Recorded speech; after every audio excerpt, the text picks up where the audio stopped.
Kisah selanjutnya, Mikraj Abu Yazid. Abu Yazid mengisahkan, dengan tatapan yang pasti aku memandang Allah setelah Dia membebaskan diriku dari semua makhluknya, menerangi diriku dengan cahayanya, membukakan keajaiban-keajaiban rahasianya dan menunjukkan kebesarannya kepadaku. Setelah menatap Allah aku pun memandang diriku sendiri dan merenungi rahasia serta hakikat diriku ini. Cahaya diriku adalah kegelapan jika dibanding dengan cahayanya, kebesaran diriku sangat kecil jika dibanding dengan kebesarannya, kemuliaan diriku hanyalah kesombongan yang sia-sia jika dibandingkan dengan kemuliaannya. Di dalam Allah segalanya suci sedang di dalam diriku segalanya kotor dan cemar. Bila kurenungi kembali, maka tahulah aku bahwa aku hidup karena cahaya Allah. Aku menyadari kemuliaan diriku bersumber dari kemuliaan dan kebesarannya. Apapun yang telah kulakukan, hanya karena kemahakuasaannya. Apapun yang telah terlihat oleh mata lahirku, sebenarnya melalui Dia. Aku memandang dengan mata keadilan dan realitas. Segala kebaktianku bersumber dari Allah, bukan dari diriku sendiri, sedang selama ini aku beranggapan bahwa akulah yang berbakti kepadanya. Aku bertanya, "Ya Allah, apakah ini?" Dia menjawab, "Semuanya adalah aku, tidak ada sesuatu pun juga kecuali aku." Kemudian ia menjahit mataku sehingga aku tidak dapat melihat. Dia menyuruhku untuk merenungi akar permasalahan, yaitu dirinya sendiri. Dia meniadakan aku dari kehidupannya sendiri, dan ia memuliakan diriku. Kepadaku dibukakannya rahasia dirinya sendiri sedikit pun tidak tergoyahkan oleh karena adaku. Demikianlah Allah. Kebenaran yang tunggal menambahkan realitas ke dalam diriku. Melalui Allah aku memandang Allah, dan kulihat Allah di dalam realitasnya. Di sana aku berdiam dan beristirahat untuk beberapa saat lamanya. Kututup telinga dari derap perjuangan. Lidah yang meminta-minta kutelan ke dalam tenggorokan keputusasaan. Kucampakkan pengetahuan yang telah kutuntut dan kubungkamkan kata hati yang menggoda kepada perbuatan-perbuatan aniaya.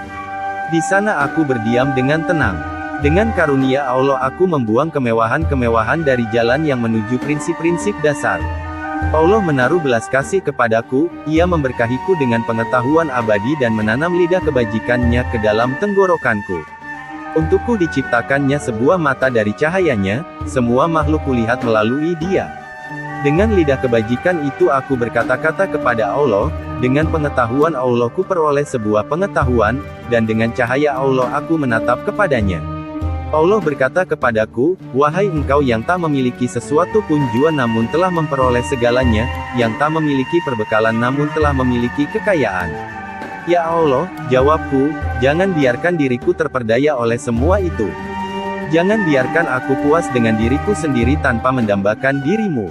Adalah lebih baik jika engkau menjadi milikku tanpa aku, daripada aku menjadi milikku sendiri tanpa engkau. Lebih baik jika aku berkata-kata kepadamu melalui engkau, daripada aku berkata-kata kepada diriku sendiri tanpa engkau. Allah berkata, oleh karena itu perhatikanlah hukumku dan janganlah engkau melanggar perintah serta laranganku, agar kami berterima kasih akan segala jerih payahmu. Aku telah membuktikan imanku kepadamu dan aku benar-benar yakin bahwa sesungguhnya engkau lebih pantas untuk berterima kasih kepada dirimu sendiri daripada kepada hambamu. Bahkan seandainya engkau mengutuk diriku ini, engkau bebas dari segala perbuatan aniaya. Dari siapakah engkau belajar? Tanya Allah. Ia yang bertanya lebih tahu dari ia yang ditanya, jawabku. Karena ia adalah yang dihasratkan dan yang menghasratkan, yang dijawab dan yang menjawab. Setelah dia menyaksikan kesucian hatiku yang terdalam, aku mendengar seruan puas dari Allah. Dia mencap diriku dengan cap kepuasannya. Dia menerangi diriku, menyelamatkanku dari kegelapan hawa nafsu dan kecemaran jasmani. Aku tahu bahwa melalui Dialah aku hidup dan karena kelimpahannya lah aku bisa menghamparkan permadani kebahagiaan di dalam hatiku. Mintalah kepadaku segala sesuatu yang engkau kehendaki, kata Allah. Engkaulah yang kuinginkan, jawabku, karena engkau lebih dari kelimpahan, lebih dari kemurahan dan melalui engkau telah kudapatkan kepuasan di dalam engkau. Karena engkau adalah milikku, telah kugulung catatan-catatan kelimpahan dan kemurahan. Janganlah engkau jauhkan aku dari dirimu dan janganlah engkau berikan kepadaku sesuatu yang lebih rendah daripada engkau. Beberapa lama dia tak menjawab. Kemudian sambil meletakkan mahkota kemurahan hati ke atas kepalaku, berkatalah dia. Kebenaranlah yang engkau ucapkan dan realitaslah yang engkau cari, karena itu engkau menyaksikan dan mendengarkan kebenaran. Jika aku telah melihat, kataku pula, melalui engkaulah aku melihat, dan jika aku telah mendengar, melalui engkaulah aku mendengar. Setelah engkau, barulah aku mendengar. Kemudian kuucapkan berbagai pujian kepadanya. Karena itu ia hadiahkan kepadaku sayap keagungan, sehingga aku dapat melayang-layang memandangi alam kebesarannya dan hal-hal menakjubkan dari ciptaannya. Karena mengetahui kelemahanku dan apa-apa yang kubutuhkan, maka ia menguatkan diriku dengan kekuatannya sendiri dan mendandani diriku dengan perhiasan-perhiasannya sendiri. Ia menaruh mahkota kemurahan hati ke atas kepalaku dan membuka pintu istana keleburan untukku. Setelah ia melihat betapa sifat-sifatku lebur ke dalam sifat-sifatnya, dihadiahkannya kepadaku sebuah nama dari hadiratnya sendiri dan berkata-kata kepadaku dalam wujudnya sendiri. Maka terciptalah keleburan dan punahlah perpisahan. Kepuasan kami adalah kepuasanmu, katanya, dan kepuasanmu adalah kepuasan kami. Ucapan-ucapanmu tak mengandung kecemaran dan tak seorang pun akan menghukummu karena keakuanmu. Kemudian dia menyuruhku untuk merasakan hunjaman rasa cemburu dan setelah itu ia menghidupkan aku kembali. Dari dalam api pengujian itu aku keluar dalam keadaan suci bersih. Kemudian dia bertanya, siapakah yang memiliki kerajaan ini? Engkau, jawabku. Siapakah yang memiliki kekuasaan? Engkau, jawabku. Siapakah yang memiliki kehendak? Engkau, jawabku. Karena jawaban-jawabanku itu persis seperti yang didengarkan pada awal penciptaan, maka ditunjukkannya kepadaku betapa jika bukan karena belas kasihnya, alam semesta tidak akan pernah tenang, dan jika bukan karena cintanya segala sesuatu telah dibinasakan oleh kemahaperkasaannya. Dia memandangku dengan mata yang maha melihat melalui medium yang maha memaksa, dan segala sesuatu mengenai diriku sirna tak terlihat. Di dalam kemabukan itu setiap lembah ku terjuni. Kulumatkan tubuhku ke dalam setiap wadah gejolak api cemburu. Kupacu kuda pemburuan di dalam hutan belantara yang luas. Kutemukan bahwa tidak ada yang lebih baik daripada kepapaan dan tidak ada yang lebih baik daripada ketidakberdayaan. Tiada pelita yang lebih terang daripada keheningan dan tiada kata-kata yang lebih merdu daripada kebisuan. Aku menghuni istana keheningan, aku mengenakan pakaian ketabahan, sehingga segala masalah terlihat sampai ke akar-akarnya. Dia melihat betapa jasmani dan rohaniku bersih dari kilasan hawa nafsu, kemudian dibukakannya pintu kedamaian di dalam dadaku yang kelam dan diberikannya kepadaku lidah keselamatan dan ketauhidan. Kini telah kumiliki sebuah lidah rahmat nan abadi, sebuah hati yang memancarkan nur ilahi, dan mata yang telah ditempa oleh tangannya sendiri. Karena dialah aku berbicara dan dengan kekuasaannya lah aku memegang. Karena melalui dia aku hidup, maka aku tidak akan pernah mati. Karena telah mencapai tingkat keluhuran ini maka isyaratku adalah abadi, ucapanku berlaku untuk selama-lamanya, lidahku adalah lidah tauhid dan ruhku adalah ruh keselamatan. Aku tidak berbicara mengenai diriku sendiri sebagai seorang pengkhotbah dan aku tidak berbicara melalui diriku sendiri sebagai seorang pemberi peringatan. Dialah yang menggerakkan lidahku sesuai dengan kehendaknya sedang aku hanyalah seseorang yang menyampaikan. Sebenarnya yang berkata-kata ini adalah dia, bukan aku.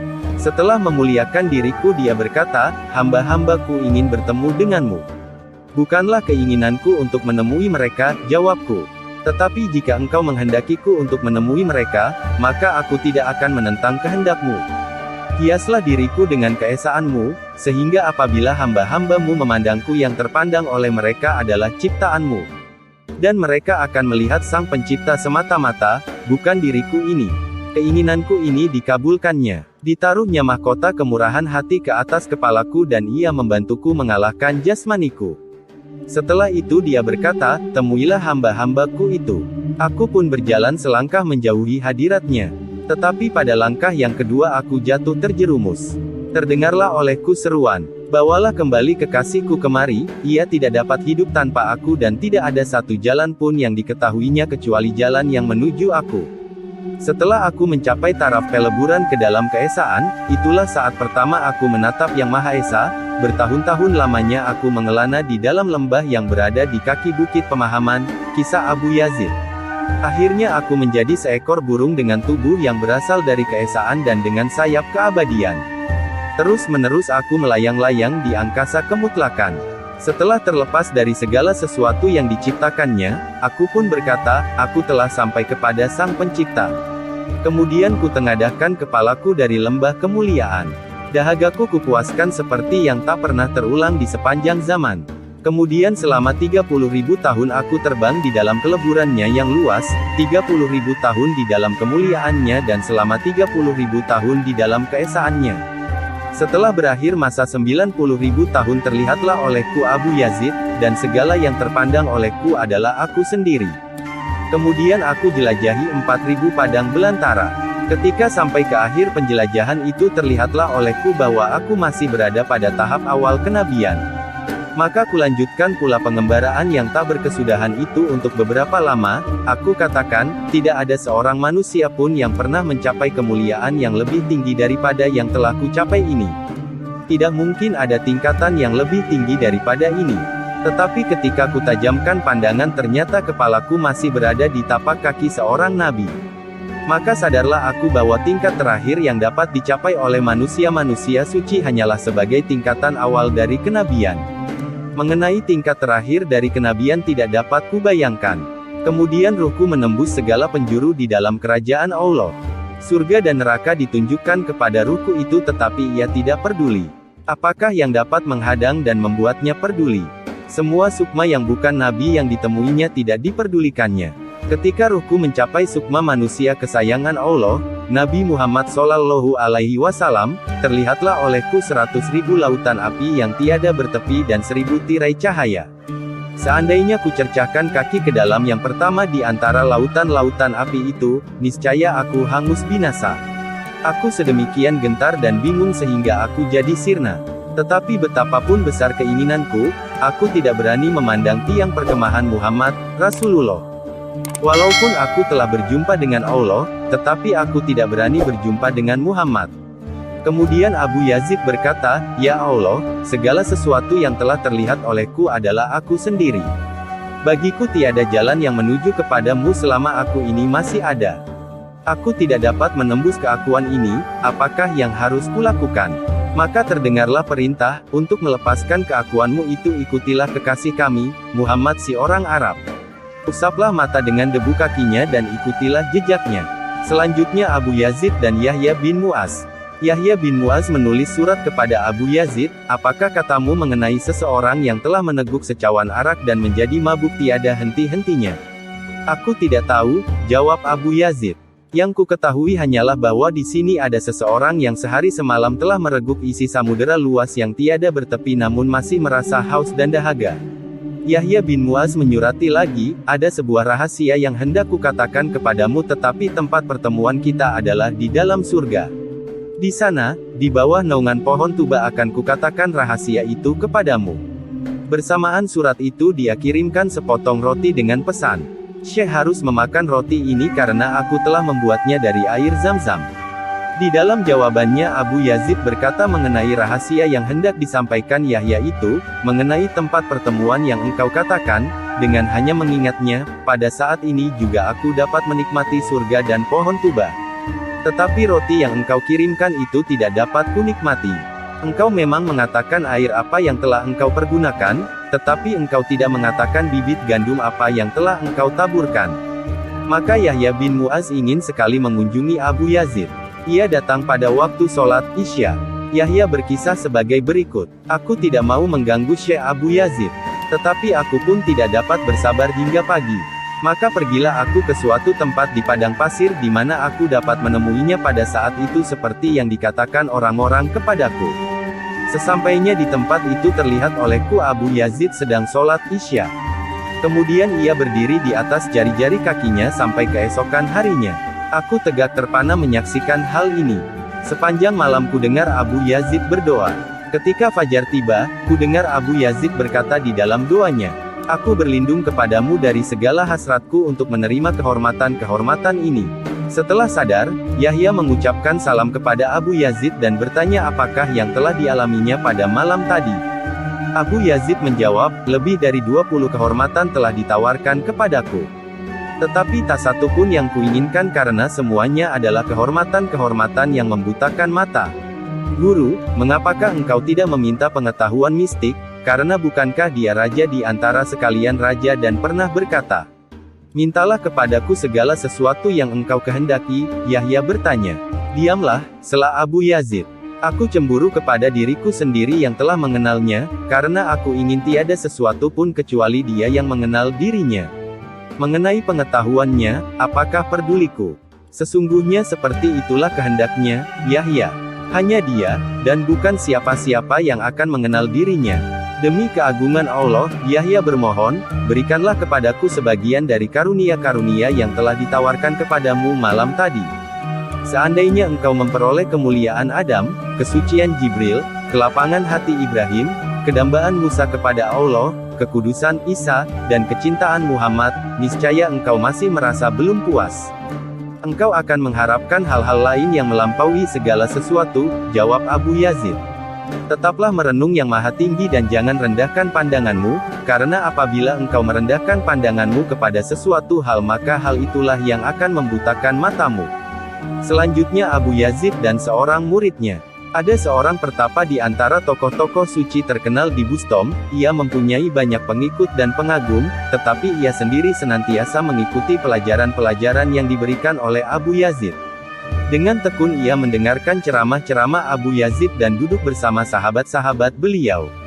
Pada suatu hari berkatalah ia kepada Abu Yazid, "Pada hari ini genaplah 30 tahun lamanya aku berpuasa dan memanjatkan doa sepanjang malam sehingga aku tidak pernah tidur. Namun, pengetahuan yang engkau sampaikan ini belum pernah menyentuh hatiku. Walau demikian aku percaya kepada pengetahuan itu dan senang mendengarkan ceramah-ceramahmu. Walaupun engkau berpuasa siang malam selama 300 tahun, sedikit pun dari ceramah-ceramahku ini tidak akan dapat engkau hayati." "Mengapakah demikian?" tanya si murid. "Karena matamu tertutup oleh dirimu sendiri," jawab Abu Yazid. "Apakah yang harus kulakukan?" tanya si murid pula. "Jika kukatakan, pasti engkau tidak mau menerimanya. Akan kuterima. Katakanlah kepadaku, agar kulakukan seperti yang engkau petuahkan." "Baiklah," jawab Abu Yazid. "Sekarang ini juga cukurlah janggut dan rambutmu. Tanggalkan pakaian yang sedang engkau kenakan ini dan gantilah dengan cawat yang terbuat dari bulu domba. Gantungkan sebungkus kacang di lehermu, kemudian pergilah ke tempat ramai. Kumpulkan anak-anak sebanyak mungkin dan katakan kepada mereka, akan kuberikan sebutir kacang kepada setiap orang yang menamparkan kepalaku. Dengan cara yang sama pergilah berkeliling kota, terutama sekali ke tempat-tempat di mana orang-orang sudah mengenalmu. Itulah yang harus engkau lakukan. Maha besar Allah. Tiada Tuhan kecuali Allah," cetus si murid setelah mendengar kata-kata Abu Yazid itu.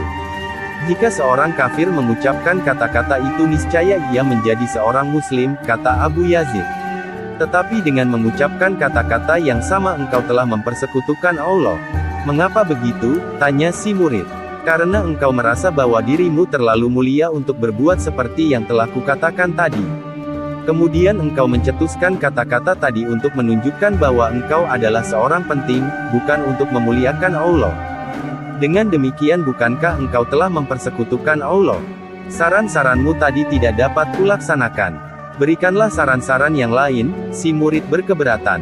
"Hanya itulah yang dapat kusarankan," Abu Yazid menegaskan. "Aku tak sanggup melaksanakannya." Si murid mengulangi kata-katanya. "Bukankah telah aku katakan bahwa engkau tidak akan sanggup untuk melaksanakannya dan engkau tidak akan menuruti kata-kataku," kata Abu Yazid. Anekdot-anekdot mengenai diri Abu Yazid. Abu Yazid berkata, 12 tahun lamanya aku menjadi pandai besi bagi diriku sendiri. Kulemparkan diriku ke dalam tungku disiplin sampai merah membara di dalam nyala ikhtiar yang keras. Kemudian kutaruh diriku ke atas alas penyesalan, lalu kupukul dengan martil pengutukan diri sendiri, sehingga akhirnya dapatlah kutempa sebuah cermin diriku sendiri. 5 tahun lamanya aku menjadi cermin diriku sendiri dan cermin itu senantiasa kupoles dengan segala macam kebaktian dan kepatuhan kepada Allah. Setelah itu setahun lamanya aku menatapi bayanganku sendiri di dalam cermin itu dan terlihatlah olehku betapa di pinggangku melilit sabuk kesesatan, kegenitan dan pemujaan diri sendiri yang hanya dimiliki oleh orang-orang kafir. Hal itu adalah karena aku membanggakan kepatuhan-kepatuhanku itu dan memuji perbuatan-perbuatanku tersebut. 5 tahun lamanya aku bersusah payah sehingga sabuk itu terlepas dari pinggangku, dan jadilah aku seorang muslim yang baru. Aku memandangi semua hamba Allah dan tampaklah olehku bahwa mereka semua mati. 4 kali kuucapkan Allahu Akbar di atas jasad-jasad mereka, dan setelah dengan pertolongan Allah aku menguburkan mereka tanpa menyeret-nyeret tubuh mereka, berjumpalah aku dengan Allah. Anekdot mengenai Abu Yazid selanjutnya.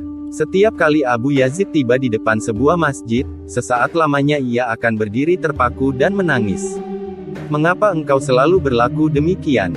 tanya seseorang kepadanya. "Aku merasa diriku sebagai seorang wanita yang sedang haid. Aku merasa malu untuk masuk dan mengotori masjid," jawabnya. Gimana tanggapan Anda tentang kisah ini? Oh ya, jangan lupa subscribe dan ketuk loncengnya, agar bisa mengikuti kisah-kisah update terbaru. Mudah-mudahan dengan izin Allah bisa menghidupkan hati yang mati dan menumbuh suburkan semangat untuk ibadah. Amin ya Allah.